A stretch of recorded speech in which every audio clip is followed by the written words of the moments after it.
जैसे प्रहलाद के मन में समझ में आ गई, ठीक मेरा पिताजी तो नींद में बोला है, नो कह मैं भगवान हूँ मेरी पूजा करो, ये तो नींद में शनिपात के मरीज की तरह बांटा है। उसको पक्का ज्ञान हो गया था कि भगवान की पूजा से ही लाभ होगा। तो उसने सैकड़ों यातनाएं दी अपने पुत्र को, लेकिन प्रहलाद टस से मस नहीं हुआ। और पुण्यात्मा यही सची थी अब हुई, ये क्रोथा कांड हुआ। इसका कारण यही था कि नकली संतों ऋषि आचार्यों की दुकानें बंद होने के कागार पर आ गई। उनको ये डर था कि कहीं जनता को पता ना लग जाए सच्चाई का, और तुम्हें थूकें धक्कारें। अगर तुम इसे आचार्य थे, तुमने कह का भी नहीं पता कहाँ के गुरु थे। उन्होंने राजा और प्रजा को भ्रमित करके कितना जुल्म ढा दिया, कितनी झूठ बोल दी, कितनी बकवाद कह दी कि वहाँ ऐसा होता है ऐसा होता है। लेकिन आप जी प्रहलाद के रोल पर थे। आपने उस समाज और उस झूठे आचार्यों की और इस झूठे मीडिया की कतई नहीं सुनी। आप टस से मस नहीं हो सके आपने प्रहलाद वाला रोल किया है। नहीं इतनी बूंदी सुन कदर करके भी दूर भाग जाए जो हमारे बारे में अफवाहें फैलाई। तो पुण्यात्माओं, यह परीक्षा थी परमात्मा की कि मेरे बच्चे मुझे कितना पहचान सके हैं। क्योंकि 1994 से लेकर 2006 में युकांड हुआ था।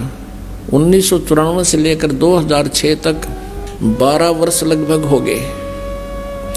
इन 12 वर्षों के अंदर परमात्मा ने ये देखना था कि ये बच्चे मुझे कितना पहचान चुके हैं।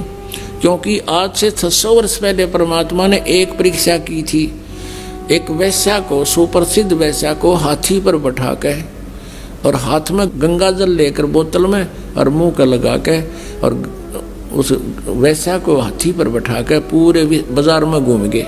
जब 64 लाख शेष हो गए थे परमात्मा के, तो परमेश्वर कबीर जी ने देखना चाहा था कि ये मुझसे कुछ परिचित भी हैं या सुख ही नहीं मिल रहे हैं इसलिए मुझे भगवान मान रहे। तो उसमें क्या हुआ कि सभी के सभी इस लीला को देखकर 64 लाख के 64 लाख भगवान से विमुख हो गए। लोक वेद सुन के दुनिया कहने लगी, देख थारे गुरुजी ने कितने निकम्मे हैं, ये कैसा जुल्म कर रहे हैं, सरेआम वैश्यावर्ती कर रहे हैं, शराब पी रहे हैं, वैश्या को साथ लिए। अब वो मूर्ख थे। परमात्मा कहा करते रहे, निकम्यों जब तुम्हें सुख होते थे, थारे दुख दूर होते थे, तुम्हारी जुबान का थूक सूख जाता था। मेरी महिमा गाते गाते जनता के सामने भगवान आए हैं, हम ऐसे दुखी थे, सुखी कर दिए। और आज मैं इतना गंदा हो गया कि शराब भी पीऊँ और वैश्यावर्ती भी करूँ, तुम्हारी इतनी बुद्धि भी काम नहीं करी, जाओ पड़ो बाढ़ में। यही देखना चाहो थे परमात्मा। तो पुण्यात्मा, आज उससे भी बुरे आरोप हम पर लगाए, लेकिन मेरे बच्चा एक भी टस से मस नहीं हुआ, क्योंकि ये परिचित हो चुके थे भगवान से। तो इस शिक्षा का हमें ये लाभ हुआ है कि हम भगवान को पहचान रहे हैं। यह परीक्षा थी। और अब देखना ये विस्तार कितनी स्पीड से विश्व में जाएगा।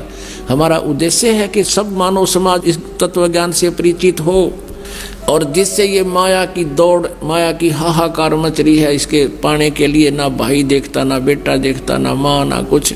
भाई बहन का आपस में रोज लड़ाई रहती है, झगड़े बढ़ गए हैं, पैसा कमाने के लिए रिश्वत है, तेरा गजब वही हो। समाचार पत्रों में सुनते हैं, राजा लोग रिश्वत लेते हैं, जज लोग रिश्वत लेते हैं। आग लगी फिर रह गया कि इस पृथ्वी पे फिर कौन जीव बचेगा। पुण्यात्माओं, कितने तक कानून बना लियो ये सरकारें, कति कोई लाभ नहीं होगा।